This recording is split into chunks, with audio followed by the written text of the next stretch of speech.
Hello, beautiful people of the internet, and welcome back to another review. I've got my partner in crime, It's Classified, aka Nick.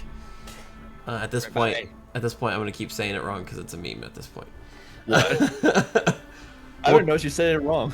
Because your name is Nick, aka It's Classified, Okay. but I say It's Classified, aka Nick. Whatever. I've always said it wrong, so now if I'd said it right, it'd be a problem. Okay. But as the title and the thumbnail or whatever you saw first to click on this video suggests, we are reviewing Pokémon Legends Arceus. I didn't tip it off. or just Nick's entire background. This was a game that both of us were fairly excited for, and is a lot of fun. I want to... This is going to be another review where I swear up and down that I like this game, but I just want... Dread Part 2. Yeah. I love this game, but there was more that I wanted out of it, and so that's going to come out in this review. But I promise, don't shun me from the Pokemon community. I like this game. I'm gonna go out right now and say this: it's the best Pokemon game ever made. I'm saying it right now. It's the best Pokemon game ever made. I cannot say that. There are things they can improve upon. That is not. Yes. There is no doubt. But this is the best Pokemon game ever made. In some ways, yes, I agree with you. In other ways, I do not. And we will get into all of that because that's what we're here to do. So if you're unfamiliar, Pokemon Legends Arceus is the first semi-open world Pokemon game. It's the first Pokemon game where all of the Pokemon are in the environment. There is no random battles. You can see, you can catch. You don't even have to engage in battles to catch the Pokemon. It tells a more nuanced story than any other Pokemon game.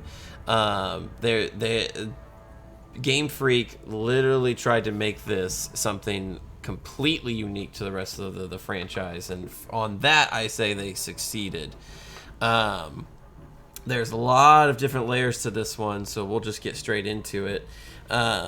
First off, I mean, let's talk about the biggest changes, and that's the gameplay. Random battles ain't no thing in this game. Nuh-uh, no siree. God. I love turn-based RPGs like you do. Yep. I hate random battles, the burning passion. I hate them. Now, Sword and Shield didn't really have random battles too much. That's what I'm aware of. So when you were outside of the wild area, there were still Pokemon that spawned in the overworld, but you could go into grass and random battles would happen. So they weren't completely gone for that one. Yeah, they weren't as bad in that one. Diamond and Pearl, that's how it was. I despise random battles. I don't like the mechanic of them. It's just annoying. I want to be able to walk 2 feet and not go into a battle. So yeah, I'm glad those are gone. But I mean, ultimately, I think this game is more about the catching of the Pokemon more than anything. Yes. Because the whole purpose of the game is you're literally fulfilling the first ever created Pokédex.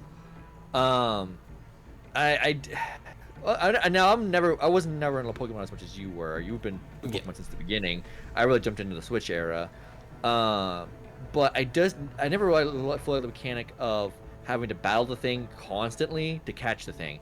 And now you can still do that in certain Pokemon. If you don't sneak up on it, will require you to do that. Yes. But some Pokemon like Bidoof will just, even if you caught with his friend, he'll just stand there staring at you like, what the heck did you just do? Yes. All Pokemon have different ways of guidance. Some will be running away scared, some will fly away, some will see like Shinx and literally charge at you. But it feels like you're actually in a sense hunting them. Like you're in a world with these creatures instead of just them feeling like they're almost instead. At least to me, it felt like they were not part of the world, just a game mechanic. These you feel like they're actually creatures out in the world. Yes, I would agree with that. I mean, Pokemon Red was literally my first video game that I personally owned. So Pokemon is in my DNA as a gamer. Yeah, no, I agree. This is the first... a Pokemon has always been a story of limitations. Everything that they do is based on the console that they are on.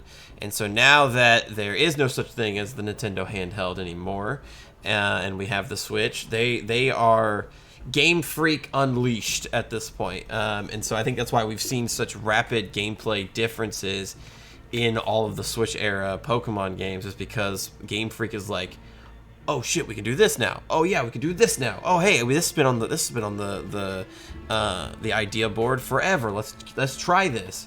So I think that we're going to continue seeing evolutions, this being the greatest one, and then I think we're going to see lots. We're going to be back here in less than a year talking about Scarlet and Violet, and probably talking about even more gameplay changes, as the series tries to go for a traditional formula in this new style. But yeah, no, this is the first Pokemon world that felt alive.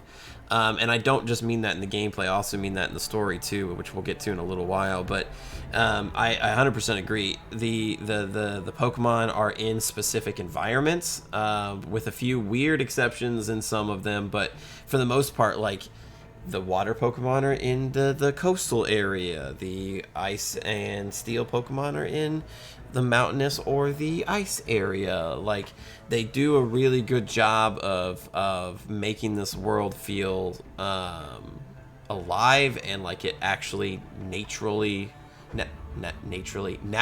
makes sense, considering that Pokemon are basically animals, so every animal has its own biome and environment that they are a part of, and so they worked very hard to make that a thing. And all the Pokemon have fairly unique interactions with the player. I'm not going to say it's 100% like what you think it would be. There's still moves that each type of Pokemon will use, and that's the same no matter what typing it is.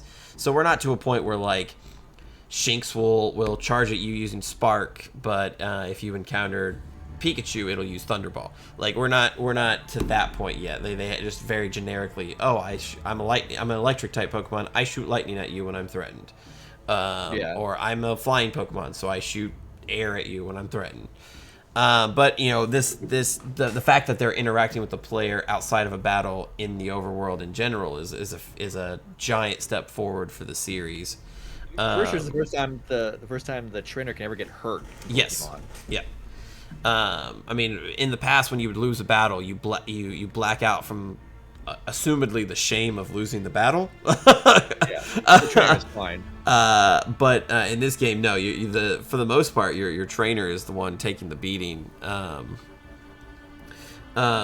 Which, in some senses, is pretty cool. In some senses, not so much. The reason why I say that is the biggest gameplay change is being able to catch Pokemon without battling, as you've said. And on the one hand, that is amazing. Most Pokemon, I would probably fair to venture 90% of the Pokemon that I've caught in my 65 plus hours on Pokemon Legends Arceus have been just throwing a Pokeball at the Pokemon. You get bonuses for sneaking up and throwing the Pokeball from behind. There's even actually Pokeballs like the heavy, leaden, and gigaton balls that give you a bonus for doing so. It really puts the catching without battling at the forefront. And while I think that is great, at the same time, in my opinion, it's a too huge of a deviation, and this is where we're going to start getting into complaints. Okay. I like to be able to catch the Pokemon without battling them. However, they made it way too easy to do so. Are you saying there should be Pokemon that you have to battle to catch? Yes. Okay, that makes sense. I mean, so we should put this out here. You haven't done all of the post-campaign content. Yeah, I'm at the it did be the main campaign. I'm at the Giratina battle right now. Okay, perfect. So you're basically at the end. There are side quests and things where you legitimately catch legendary Pokemon without battling them. Yeah, it was a little weird. The strongest Pokemon in the game you catch without battling them. I'm assuming which one are you talking about? I mean, I'm talking about. So the ones that you've seen, you caught the three. You caught the three lake spirits without battling them. There's side quests to catch Darkrai and Shaman and Manaphy that you don't have to battle them. And in fact, I don't think you can battle them actually. I'm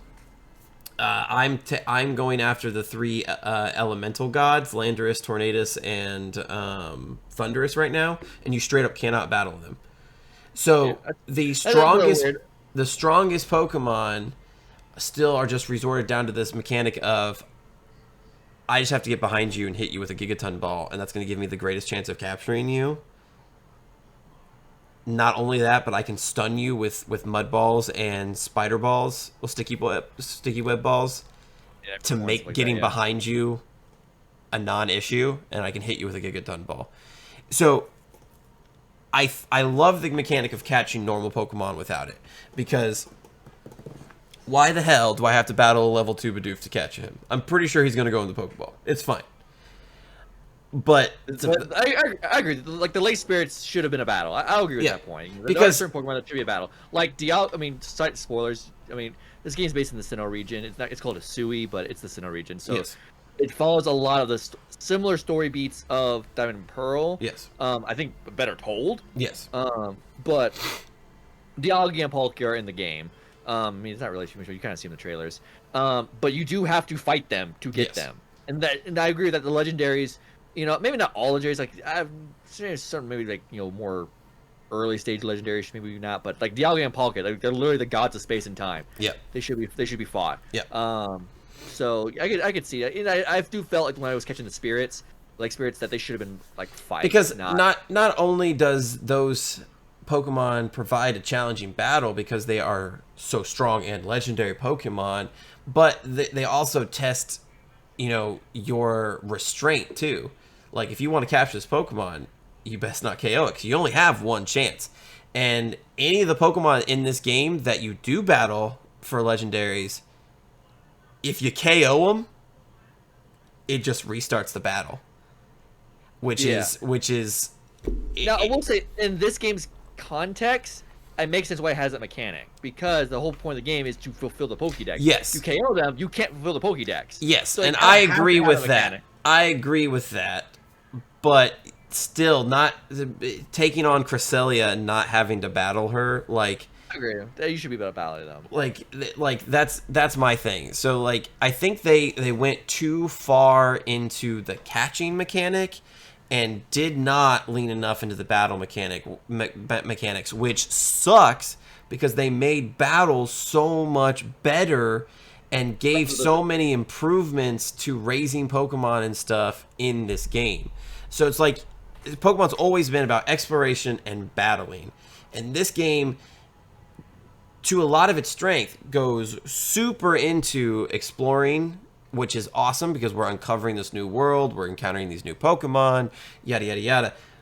But they forgot about the core component of battling. And I understand from a story perspective that this is before there were trainers, whatever. Or the gyms. Before the gyms, whatever. You still gotta have Pokemon battling. Like there's not even a way to battle your friends in this game.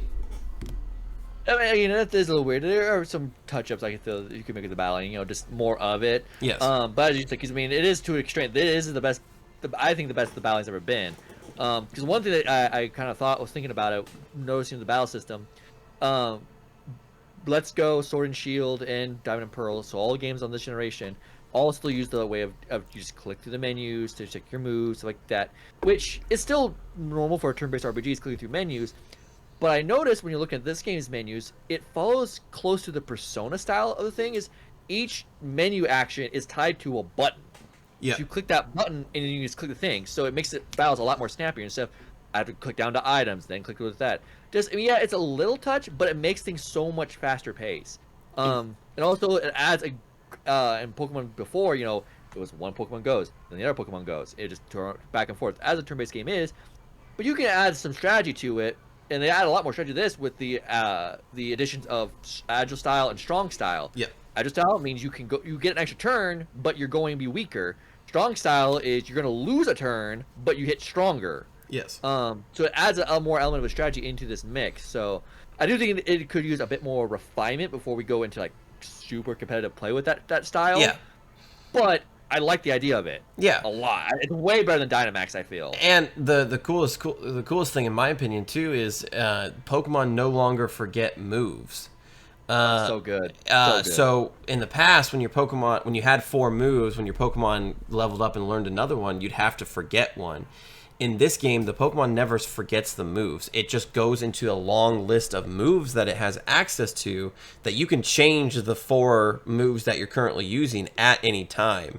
And that includes moves that get taught to it from the move tutor as well. So if say you have,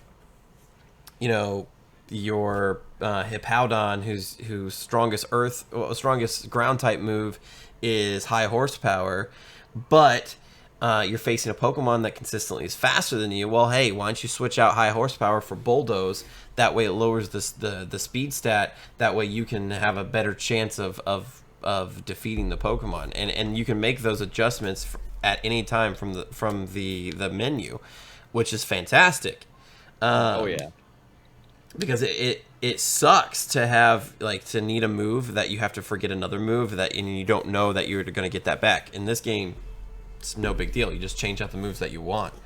So again, I never expected this game to have any competitiveness because they remove the abilities and stuff like that from the Pokemon. Yeah. But I at least still expected some kind of more battling in the game in general, but also I expected more why can't you battle your friends? Like that's a weird omission for a Pokemon game. I mean, it's not too weird. It depends how you look at it. Now, if you're looking at the mainline, yeah, it's weird. I would imagine games like Pokemon Mystery Dungeon, things like that, don't have that. So if you look at a spin-off, it's not that weird anymore. But Legends is in a weird spot where you could consider it mainline, but it's not technically mainline. But I don't want to say give an excuse for it, but I do understand maybe the decision because this is the most drastic change to the core Pokemon formula that isn't in just an entirely different genre. Mystery Dungeon is. While I agree with that, but I don't feel like this really is a spin-off. That's the thing. That's what I'm saying. It is, but it isn't. It's a weird spot because I don't know why Game Freak's considering it. It's their call. Well, here's the thing to factor. It's not a spin-off. Straight up, it's not a spin-off. It precursors date events from Diamond and Pearl. Plus, there's a character from Black and White that also is in the game as well. So this is not a spin-off. This is a dedicated part of the Pokemon lexicon, which it should be because it provides lots of context for the Sinnoh region. Why they chose the Sinnoh region of all of the regions, I guess just because it has Arceus in it. You think Kanto would be a little bit more important, but that's just me. It's the region with the god of Pokemon. You start with that and work your way down, I guess. Whatever. Ash is in the sidelines. Well, Ash is always on the sideline. He's not canon. He's one of the worst Pokemon trainers ever. Get him the fuck out. Red, my boy Red, fucking fantastic. My boy Gold, who beats Red, fucking fantastic. Blue, after he grows up a little bit, fantastic. But yeah, so there's just weird omissions. I mean, you don't really battle a whole lot until closer to the end of the game, and then they force you into quite a lot of battles. But even at that point, you've done in my case 45 hours of not battling, and then you give me 3 battles in a row, and I'm like, great, this is awesome. But what about all of the rest of the hours that I hardly got to battle? Because you straight up only battle the girl, whatever the opposite gender of the player character is. You battle her a couple times. In my case, I picked a boy. You battle Volo several times. You battle pretty much all of the wardens at least once. You battle the leaders of the clans, and then the Galaxy Team head, and then Volo again. That's 20 battles. It's not a whole lot compared to the Pokemon games past, where that's been the focus. I do feel like this is also because while I think it's the point though, because the most drastic change for this game is the catching mechanic, not the battling mechanic. Battle has some changes, but they've always been adding twists to the formula beforehand. I mean, Dynamax was a thing in Sword and Shield. You had Yes. Mega Evolution before that, so the addition of the style system isn't that far off an idea. No, it's not. But the whole point is because the catching mechanic, how we interact with this world, is what people have been wanting Pokemon to do for a long, Yes. long time. So I feel like they want to make sure to get this system down pat because obviously we just got announced Scarlet and Violet are coming. This is gonna have. It looks like it's gonna bring those two worlds now together. Yes, I'm I'm anticipating that Scarlet and Violet will be my favorite Pokemon games, because it's going to blend that open world with more battling. more battling. So, but I have to review the game in front of me, and so for a Pokemon game that doesn't have a whole lot of battling, you got to look at that as what it is. And I would have liked to see more battling because you gave me all these great improvements that I hardly got to use. I mean, they'll do also good improvements of because a lot of times there was characters like Machamp, Machamp's the final, Machoke, Yes. who is to evolve to Machamp, you have to actually trade him. You don't have to do that in this game anymore. You can trade to do it. Yes. There's items in the game you can just give him. That's a linking cable, Yes. kind of a wink and a nod. But to evolve them, that's a mechanic that should have been here a long time ago. I agree, and it is just not on those Pokemon. Well, any Pokemon that holds an item and has to be traded, you just use the item on. So, if you wanted your Rhydon to evolve into Rhyperior, instead of trading him holding the Protector, you just give him the Protector, he evolves. Porygon into Porygon 2, give him the upgrade, bam, bada bing, bada boom, you got a Porygon 2. So that change also was amazing. I haven't traded any Pokemon yet because I just used the items. Now, granted, I will say they made the items pretty expensive for what they are. So there's a mechanic in the game where if you take too many hits as the player, you faint and you go back to your closest camp, and you drop some of the items that you had gathered. And so other players can go to where you fainted, pick up your items, you get them back, and they get what's known as merit points to use in the store to buy those evolution items. And they are very expensive. They are 1,000 merit points per item. And when you find somebody else's satchel, you get an average of about 75 points. Yeah, I realize it depends on the region. As you go the final the fifth, there's 5 regions. If you're in the 5th region, they're usually around 90 to 100. So yeah, it's kind of expensive. But I didn't think it was too expensive. It took about 10 to 11 satchels for me to do it, and that's how I got the Dawnstone I needed for Gallade. Yeah. So it took me maybe about 20 minutes. I didn't feel that was too bad. The difference there, though, the stones can be found in the wild. Oh yeah, the stone. But I didn't find the stone. Yeah. A lot of the evolutions items cannot. No. I think they give you like 1 link cable as a side quest reward. Yeah, it's in there. I saw it. And now, granted, those Pokemon can be caught in the wild. Like there is Alakazam, Machoke, Steelix, Gengars. Those are in the world that you can find. Pokemon like Rhyperior and Magmortar and stuff, they also spawn in the world at very low rates. And so those items are the ones that you'll be kind of trying to grind out satchels for people. I wish they just gave you more points. Like I'm not even talking like if they could give if it was because only 3 to 4 spawn into a region at a time. So if they were given maybe 200 points per one, I think I'd understand that. Yeah. But they did make that aspect a little grindy. Yeah, I mean, yeah, I get what you're saying. I didn't feel it was awful. It was grindy, but it wasn't awful. I would have much rather been able to, and I hope they do this for Violet and Scarlet, purchase them from a vendor. Because if they're expensive for the in-game money, that's way more doable in my opinion. Versus the merit points. So I hope that in Scarlet and Violet, in all of the Pokemon games, there's always a mall, store, and that sells a bunch of different stuff. So I hope there's a vendor in the mall store that'll sell it for future games. But in this game, it's a little grindy. I think the only other gameplay that we didn't really talk about yet was the quest system. So this is the first game that has main quests and side quests, and there are a shit ton of side quests. But I mean, this is the first time I mean, it's not full open world.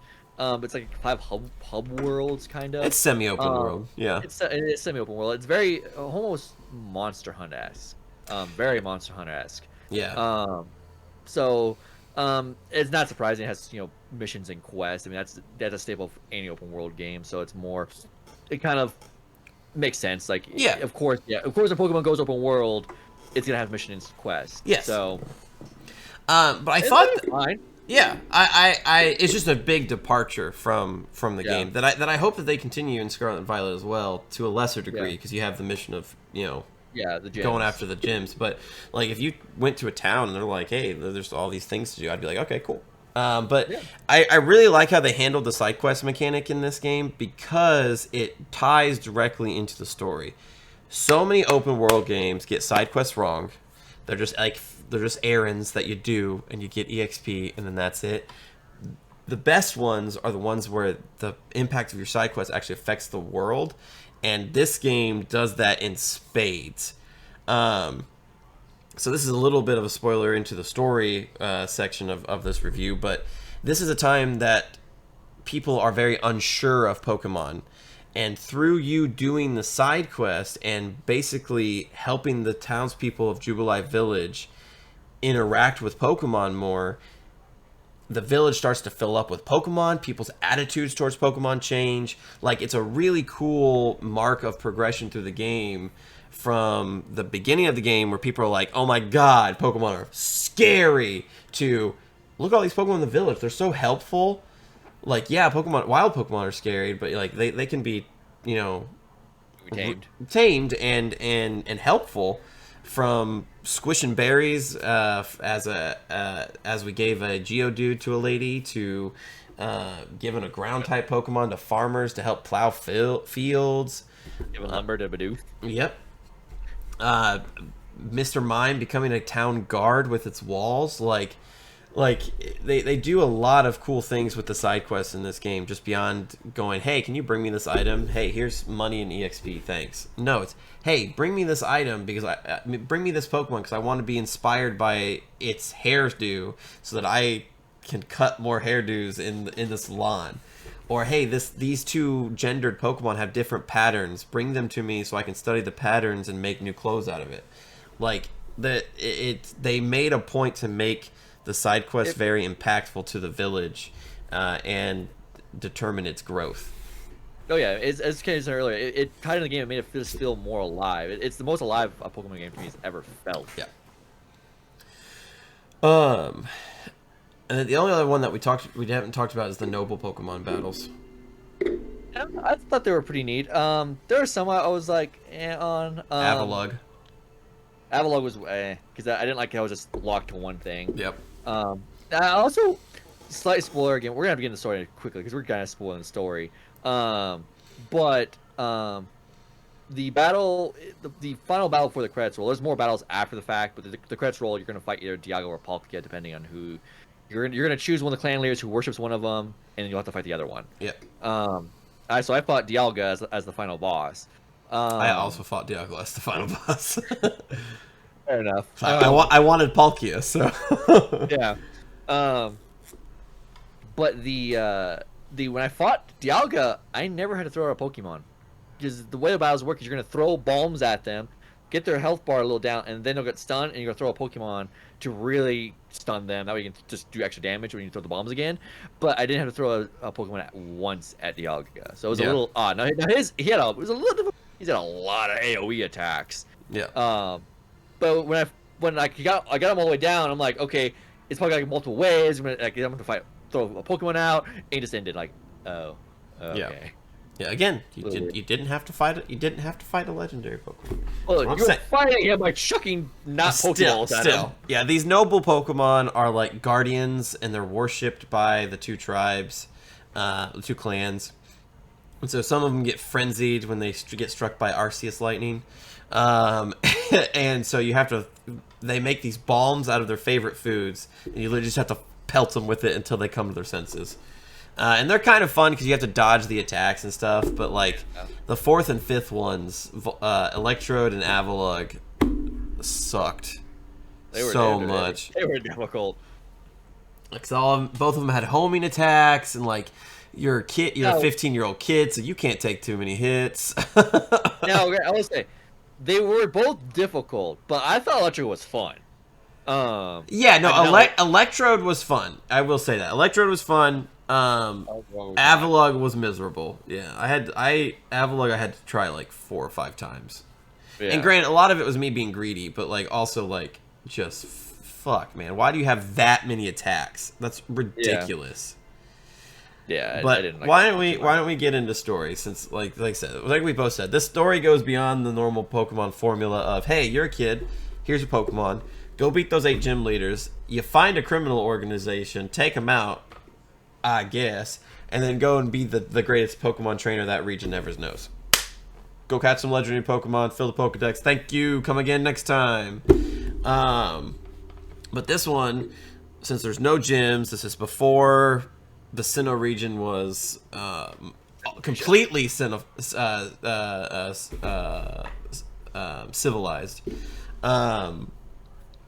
There's a lot of change in the story. So you are a 15-year-old kid that gets abducted, isekai'd, falls into a portal. Like you are. You don't know what happens. Yeah, you're I want to say isekai'd. You're isekai'd to the Hisuian region to save it from calamity by Arceus.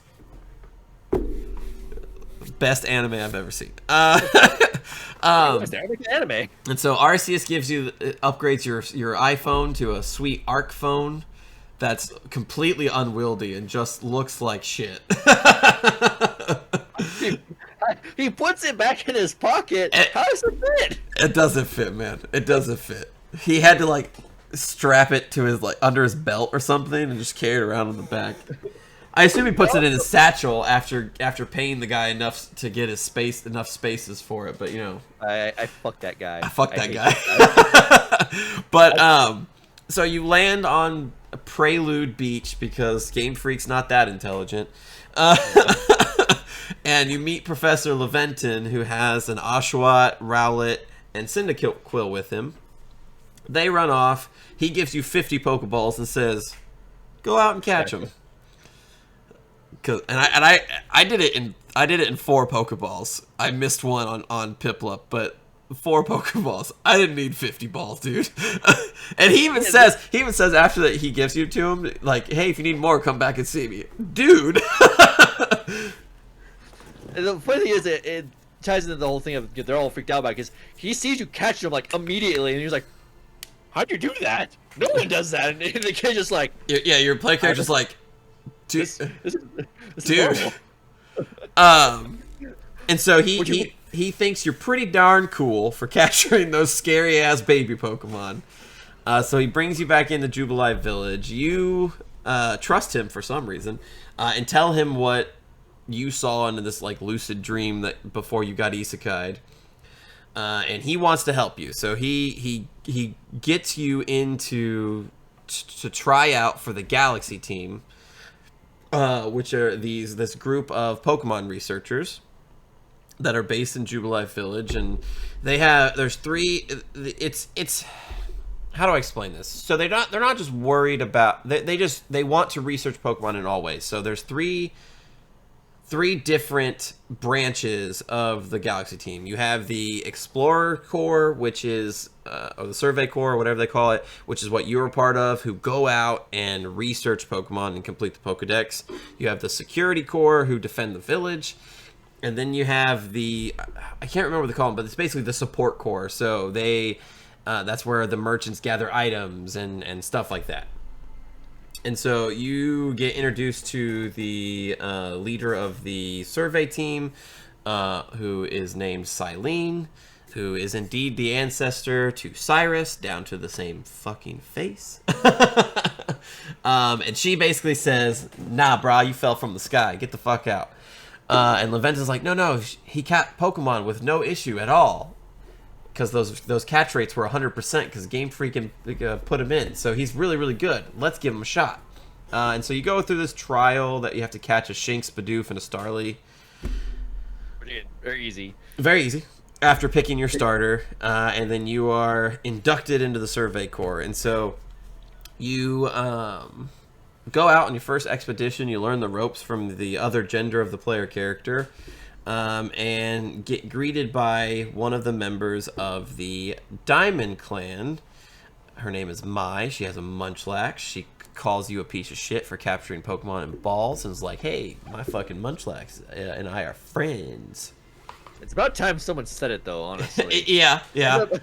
Like, you are catching these things in balls and making them fight for you. This is kind of barbaric. But in the DLC that dropped on earlier this week, like her Munchlax like just runs away from her all the time now. So like jokes on her, bitch. But and so that Mai asks for your help in quelling the fury of the local noble Pokemon from the Pearl Clan, Cleavor, who's a new Scyther evolution. And to do that, you will need Mai's noble Pokemon, Weirdeer, to get. And so you get your first ride Pokemon. Weirdeer, it runs, so it's basically your bicycle, but just runs super fast. Yeah. So you meet the next member of the, you meet the Pearl clan member. I don't remember his name. It starts with an L.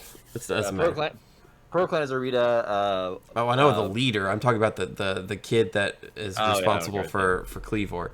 But so I think it's Lamont, actually. Something along those lines. But anyway, so Cleavor got struck by this Arceus lightning and has become frenzied, and he can't do anything about it, even though he's responsible for Cleavor. So you figure out that, maybe we use its favorite food, it calms it down. Like, doesn't eating your favorite food calm you down? Doesn't having your favorite food thrown multiple times at your face calm you down? But you create these bombs, and you go into your first noble Pokemon fight, and just like Nick said, you kind of dodge their attacks, wait for the right moment to throw a Pokemon out, all still while pelting them with these bombs. So you cure Cleavor, everybody's happy, and now it's time to move on to the next area. And that's kind of the gameplay loop of the story, is you'll go to the next area, you'll help out someone else to get a new ride Pokemon, and then use that ride Pokemon to assist you in getting to the noble Pokemon, and then you'll have one of those battles.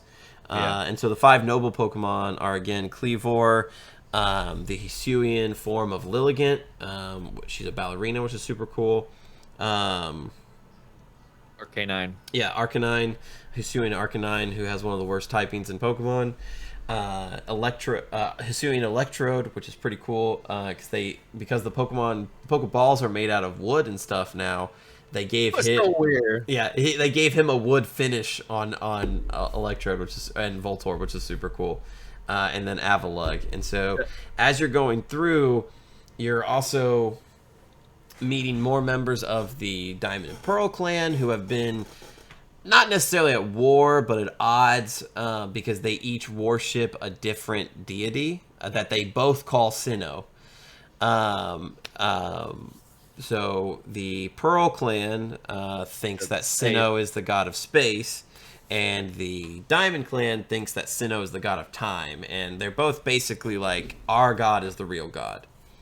But they both have new young leaders, Adaman and Irida, which I love their names. Adaman, diamonds are unbreakable. JoJo said itself.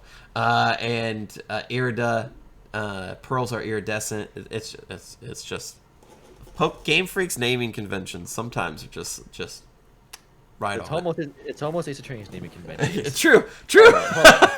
Almost. It's still win. If you say so. But and so both these younger leaders want peace, basically, while still not relinquishing their values. They still believe that each one of them is right. Until you get to the end, they realize, oh, we're both right. No?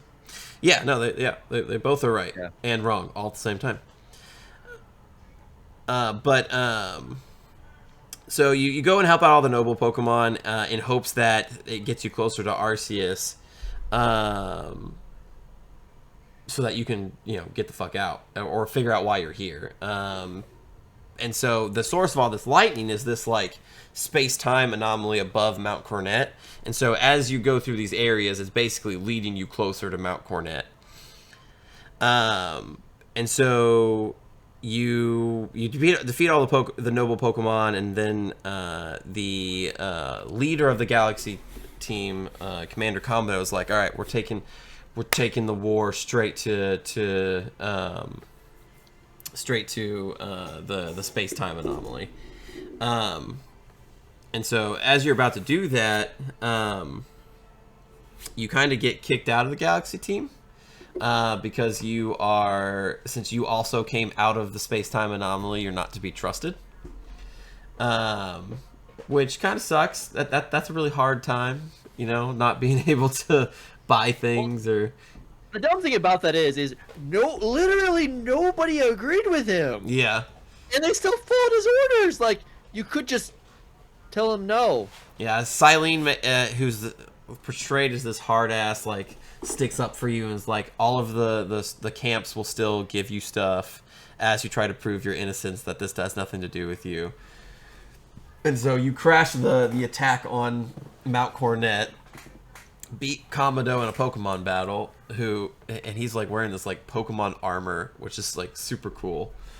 And you capture. So you at this point you side with one of the clans, and that clan member basically represents the legendary Pokemon you'll get. So both of us picked Irida, and so both of us got to catch Palkia and use Palkia to help with Dialga. And if you choose Adaman, you would have got Dialga to help with Palkia. You get to catch both of them anyway, so it's really not that big of a deal. And so just like in Diamond and Pearl, you forge the red chain to capture the one that you chose. It gets shattered by the other Pokemon, and so you use the pieces and a bunch of stuff to create this red chain ball to catch the other one. And then the space-time anomaly goes away, and everybody's like, "Oh shit, we were wrong about you. We're so sorry." And then that's where the game ends. You save the Hisuian region from the space-time anomaly, and have just resolved to leave your family and friends behind in your world to live here. Okay, happy ending. As far as we know, who knows what happens when we actually get to Arceus? Because that requires completing the Pokédex. Yeah, I'm not even there yet. But you should probably just get a chance to capture Arceus, I'm sure. But yeah. Yeah, so that's the main gist of the story. I mean, it's still pretty simple in terms of story compared to like other games. Like, it's not anything like extensive like Horizon or Witcher or anything like that. But for a Pokemon game, it's pretty complex and nuanced. You have all of these different characters who have their own, beliefs and perspectives. I mean, we didn't really go through all of the clan members because we'd be here all day if we did. But like, there's a Pearl clan member who's like, basically Irida was in a competition with her to be the clan leader, and Irida gets a lot of cool character moments of growth there when she realizes that it's okay to have different opinions with somebody. Like, just because you were enemies during this one time doesn't mean that they cannot be trusted to do their job and stuff. And this game has a lot more personality in its characters than any other Pokemon game does, which is great, because Pokemon has some cool characters that just never get enough time or enough screen time.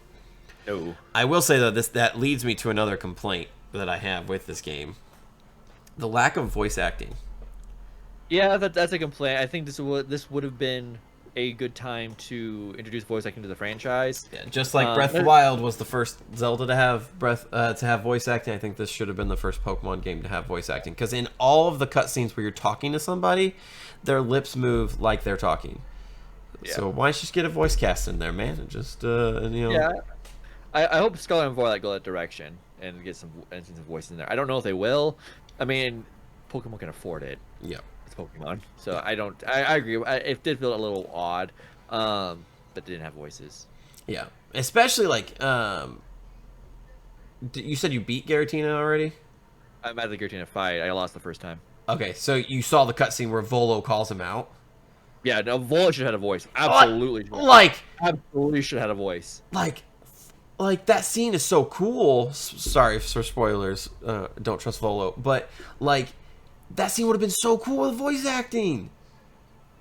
And like I'm all for the protagonist being silent still. I don't care. You know, that's fine. But like all of the Galaxy team members, all of the wardens and the clan members, and Volo and Kagrita should have had voice acting. Yeah. Also, I mean, is also in this game, you know, as you mentioned earlier, whatever gender you pick, the opposite one will be the kind of your helper sometimes. The one that kind of trains you to get in the game. So boys Ray, girls Akari. Whoever you choose, they're actually kind of sassy to you. Yeah. And they're really sarcastic. It's kind of funny. I've never seen like this assistant be that way. Yeah.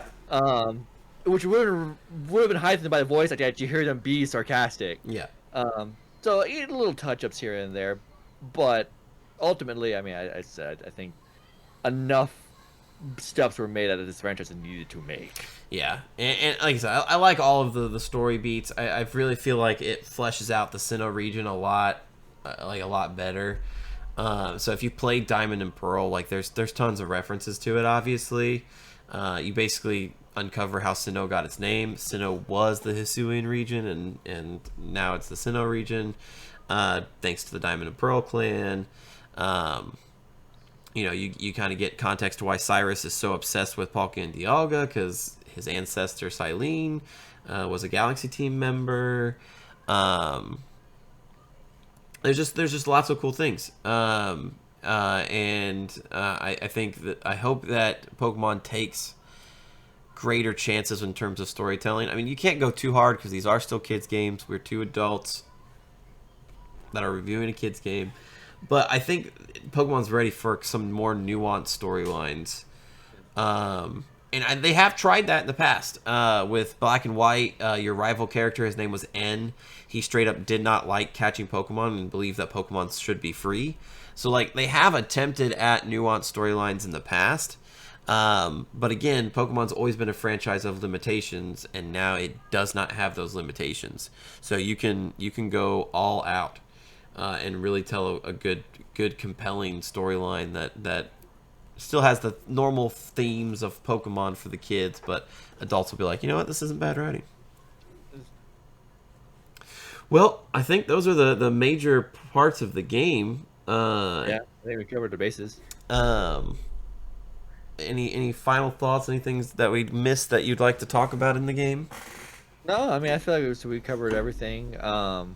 I mean, I kind of said what I thought of the game at the beginning of the review, so yes. We can move on to our scores. I'll let you go first since you were the one with more complaints than. Yes, and again, the complaints, just like in Metroid Dread, the complaints stem from wanting more. And I think though these complaints will be a lot smaller when the eventual Violet and Scarlet games come out. But for now, I have to review the game that's in front of me, and I do think there are some I wouldn't say glaring flaws, but some concerning ones. Why wasn't there a way to battle friends? Why did we go so light on the battling while making progressive changes to the battling system? I don't really like how there's 3 types of Pokeballs. I wish there was some more. Since catching the Pokemon is such a fun thing to do, I wish there were more options. Because you only get the heavy balls, the Pokeballs, and the feather balls, which are just super fast Pokeballs that are more adept at catching fast and flying Pokemon. And then you have 3 like upgrades I wish there was some more. I think catching Pokemon on Basculegion in the sea is super freaking clunky. So there were some problems with this game that I think more than likely will be addressed when Scarlet and Violet come out. But it does kind of hold back the experience for me. I just got done catching Thundurus in the coastlands, and that's a I don't get to fight Thundurus. You have to catch him outside of a Pokemon battle. He zips around, causes tornadoes, and you're on Basculegion the whole time, and it was awful. Oh, I have never lost so much crap in my life. I died like 6 times, oh damn. and I still haven't got all of my satchels back. So, Wait. like, there are some problems with the game. Overall, though, the sheer amount of fun that is had going out on excursions and just catching Pokemon makes those complaints from possibly big complaints into small complaints. Because the reason why I have 60 plus hours in this game does not take that long if you wanted just to go through. Most of my time was spent just out catching Pokemon, talking with and Alex and Vincent and Luis and Daniel at work and stuff about it. I was research rank 8 when I went into the final battles, and like all of you were like 5 and 6. So I spent way more time out there than you guys did, just catching Pokemon because it's just fun to do. And I think that's that's what's going to keep me playing this game up until Scarlet and Violet releases. It's just fun to go out and catch Pokemon. Yeah. It's fast, it's snappy, it's fun. The game overall is so much fun, and it makes me very excited to see what is next for Pokemon as we continue being on home consoles. That being said, I still can't overlook those issues that I have. So my final score is going to be an 8.5, 8.5. Okay, 8.5 out of 10. I still think it's a great game. I just think that a lot of those small issues could have been fixed by various changes. But it's still so much fun. It's if you haven't picked it up, please go do so. It'll scratch your Pokemon itch in the way that I feel that Diamond and Pearl's remakes did not. So yeah, definitely go pick it up. Although it's super hard to find, I can't keep it in stock at work. So super hard to find. Pick it up when you see it because it's a lot of fun. And let's all wait patiently for more Scarlet and Violet news. Yeah, not Diamond Pearl. I did not. I didn't beat Diamond Pearl, but I can't go back to it now. As I said in the start, this is to me it's the best Pokemon game ever made. Now I agree there are some issues, but to me the biggest issue Pokemon had going into this was the worlds felt dead. There was nothing happening in those worlds. Sword and Shield felt dead. Diamond and Pearl felt dead. This is the first time it feels like I'm actually in a world of Pokemon.